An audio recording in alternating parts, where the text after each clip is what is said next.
Honorable Justice O'Connor presiding. We will now hear argument in the case of Kelo versus New London.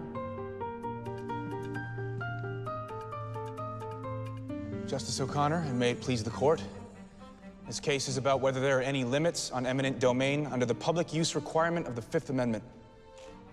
Every home, church, or corner store would produce more tax revenue and jobs if it were a Costco, a shopping mall, or a private office building. If that's the justification for the use, then any city can take property anywhere within its borders for any use that might make more money than what is there now. Mr. Bullock, you are leaving out that New London was in a depressed economic condition.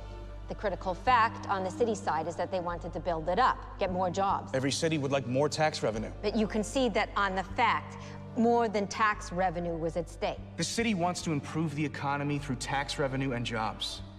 But that cannot be a justification for the use of eminent domain. Then what standard do you propose should draw a line between when a city can take private land and when they cannot? Municipalities should never be able to take land for private uses. But every taking has some public benefit, even if it's for private use.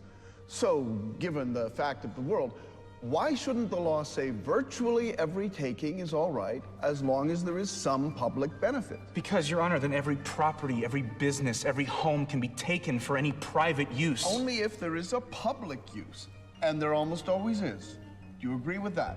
Do you want us to sit here and evaluate the prospects of each condemnation, one by one? No, Your Honor. Your Honors, I would like to save my remaining time for after Mr. Harrigan's arguments. Very well. Mr. Harrigan. Your Honors, there is no principled basis for a court to make a value judgment about a plan to revive an economically depressed city. And where do you draw the line, Mr. Harrigan? I wouldn't draw one. Say you had a Motel 6, and the city says, well, if we had a Ritz-Carlton, we would have higher taxes. Now, is that okay? Yes, Your Honor, that would be okay. So you can take from A to give to B if B pays more taxes? If it is a significant amount, yes.